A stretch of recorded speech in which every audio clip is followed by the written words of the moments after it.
día más, con la gracia del Señor, proseguimos el comentario del Catecismo de nuestra Madre la Iglesia. Continuamos con este punto 131. Se habla del gran poder y la fuerza de la palabra de Dios. Y aquí se da como una especie de descripción de cuáles son los efectos de esa palabra de Dios. Dice, constituye sustento y vigor de la Iglesia, firmeza de fe para sus hijos, alimento del alma, fuente límpida y perenne de vida espiritual. La palabra de Dios es pues nuestro alimento, es fuente de agua viva, y además no es una palabra muerta, verdaderamente está siempre inspirando nuestra vida, la inspira, la mueve, es fuente de conversiones, es fuente de corazones renovados. La palabra de Dios tiene la capacidad de tocarnos interiormente, renovarnos. Allá cuando la comunidad eclesial está bien pegada a la palabra de Dios, tiene la capacidad de renovarnos, de llevar adelante el propio ecumenismo. La mejor manera que podemos tener de llevar adelante el ecumenismo es estar muy cerca de la palabra de Dios, porque en torno a ella tendremos la unión en la inspiración del Espíritu Santo. Bueno, esta es la lectura que hacemos de qué es la palabra de Dios. Y termina diciendo este punto 131, los fieles han de tener fácil acceso a la Sagrada Escritura. Si decimos estas cosas tan bellas y tan trascendentes de la palabra de Dios, pues ¿qué quiere decir? Que tenemos que tener fácil acceso a ella, que lo lógico es que la palabra de Dios sea muy familiar para nosotros. Y he aquí una de las grandes aportaciones del Concilio Vaticano II, el hecho de que se nos invita a todos, ¿no?, a todos los fieles, a tener una gran familiaridad con la palabra de Dios. Ya en años anteriores al Concilio Vaticano II, anteriormente a esa asamblea conciliar, la Iglesia había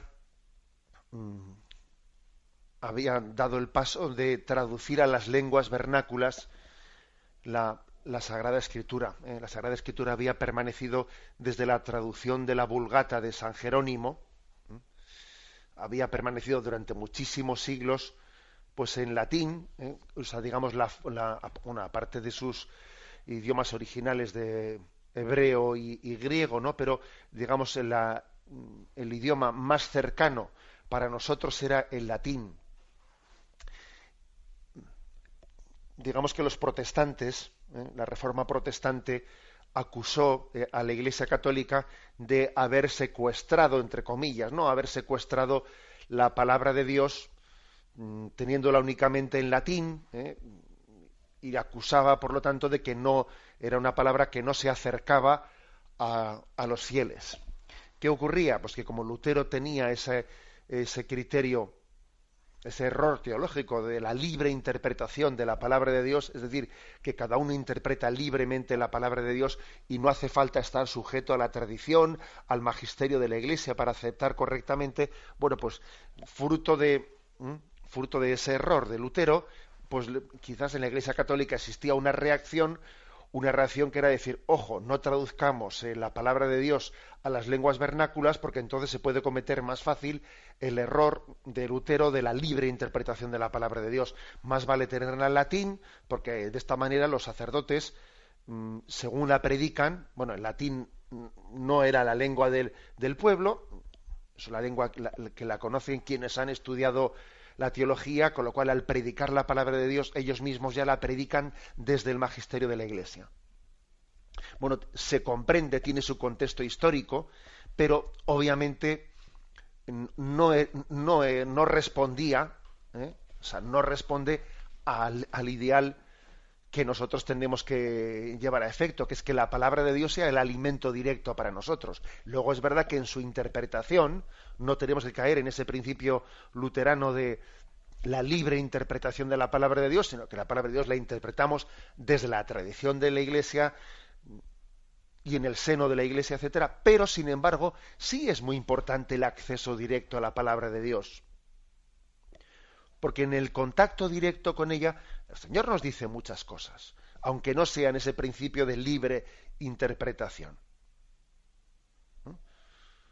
Pero el hecho de que yo interprete la palabra de Dios desde la tradición de la Iglesia y desde el magisterio de la Iglesia, eso no quiere decir que el Señor no pueda hablarnos directamente desde ella.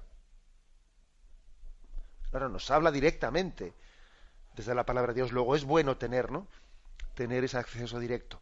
Tampoco sería justo decir, pues que, porque como a veces se oye por ahí, pues que si la Iglesia Católica tuvo durante muchos siglos secuestrada la palabra de Dios porque únicamente estaba en latín y tal, pues no, no es verdad. Se hacen caricaturas un tanto exageradas, porque es cierto que existió la historia sagrada, y la historia sagrada era pues como un libro en el que se resumían, y además ya en lenguas vernáculas, o sea, pues en castellano, en italiano, en francés, lo que sea, en la historia sagrada, se ponía en la Biblia los pasajes principales, muchas veces con ilustraciones. O sea que, y eso era una manera de popularizar la Sagrada Escritura. Y también existió lo que se llamaba la Biblia de los pobres, que era una Biblia o sea, hecha de alguna manera dibujos, o sea, representaciones en murales, a veces en las propias paredes de las iglesias se representaban pasajes, y los pasajes del Antiguo Testamento, del Nuevo Testamento, y era una especie de Biblia de los pobres, que eran analfabetos, que no podían leer no solamente en latín, sino que no sabían leer, y entonces la Iglesia hacía un gran esfuerzo pedagógico de representar la Biblia pues en las paredes, en la mayoría de los pasajes. También hoy en día, por cierto, existen Biblias para niños que seleccionan los pasajes, es una especie de historia sagrada. Bueno, quiero decir que ha existido, incluso en los tiempos en los que la Biblia estaba exclusivamente en latín, existían también entonces, ¿no?, pues muchos esfuerzos y caminos para poder popularizar y tener acceso directo a la Sagrada Escritura, pero fue muy importante la traducción de la palabra de Dios a las lenguas vernáculas, fue muy importante, porque era ponernos ante la palabra de Dios y que ella nos hablase. Hay varias traducciones de la palabra de Dios sin que la Iglesia tenga una especie de decir, la Iglesia da un visto bueno a las traducciones, pero no tiene, o sea, necesita dar un visto bueno, porque es posible que haya traducciones pues que sean erróneas, ¿no? Pero existen distintas traducciones con ese visto bueno. Recientemente, pues en España, la Conferencia Episcopal aprobó la traducción de la Biblia llamada de la Conferencia Episcopal Española, bueno, pues que tiene un cierto grado de oficialidad, en el sentido de que desde esta traducción se elaboran todos los textos litúrgicos, los textos litúrgicos que se leen en la celebración de los sacramentos, en los rituales de los sacramentos, en los leccionarios de las lecturas dominicales, etcétera, coinciden con esa traducción de esta Biblia llamada de la Conferencia Episcopal Española. Pero eso no quiere decir que la Iglesia diga que las demás traducciones pues no sean consideradas como palabra de Dios. También existen las llamadas traducciones interconfesionales, que están hechas por equipos de traductores, algunos católicos, otros protestantes, otros ortodoxos, de manera que son traducciones bíblicas que son reconocidas como plenamente válidas tanto por protestantes como por católicos, etcétera. Bueno, gracias a Dios hemos avanzado mucho en ese tema de las traducciones, de manera que como criterio, pues la adaptación técnica, técnica también al original, a la fidelidad al original griego, la fidelidad al original hebreo, ha hecho que hoy en día no existan problemas, pues prácticamente no los hay, alguna pequeña cosa puede haber, ¿no?, pero prácticamente no los hay sobre pues versiones bíblicas que sean aceptables pues para un católico, para un protestante, etcétera. Eso, gracias a Dios, hemos avanzado mucho en ello, ¿eh? No quiere decir que no pueda haber algún problema, que algún problema lo hay, pero es una cuestión ya, digamos, de tono menor, ¿eh?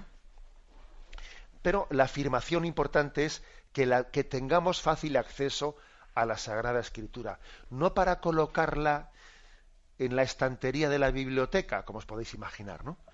Sino haciendo de ella nuestra lectura, haciendo nuestro libro un libro que tiene una lectura ininterrumpida en nuestra vida, así como hay otros libros que uno dice, ya lo he leído, venga, siguiente libro, ya lo he leído, y lo colocamos, ¿no? La Biblia, sin embargo, no es un libro de los que se lee y se retira, sino que es un libro que tiene continua presencia en nuestra vida, que tiene distintas formas de ser leído, o desde los textos litúrgicos que coinciden con los de la Eucaristía del día, o quizás también un tipo de lectura más ocasional, que uno abre el libro y lo lee desde cualquier pasaje, o también de una manera ordenada. Voy a leer los evangelios, comienzo por el primero y voy ordenadamente leyéndolos. Hay distintas formas de acercarse a ella, ¿no? Sin duda alguna, esta última que he dicho, pues quizás es la forma más adecuada, ¿eh? También una lectura ordenada. Pero lo importante es el fácil acceso, la familiaridad. Lámpara es tu palabra para mis pasos, luz en mi sendero. ¿Mm? Que sea la luz con la que caminemos y sea el alimento con el que nos fortalezcamos. Bien, tenemos el tiempo cumplido. Me despido con la bendición de Dios Todopoderoso, Padre, Hijo y Espíritu Santo. Alabado sea Jesucristo.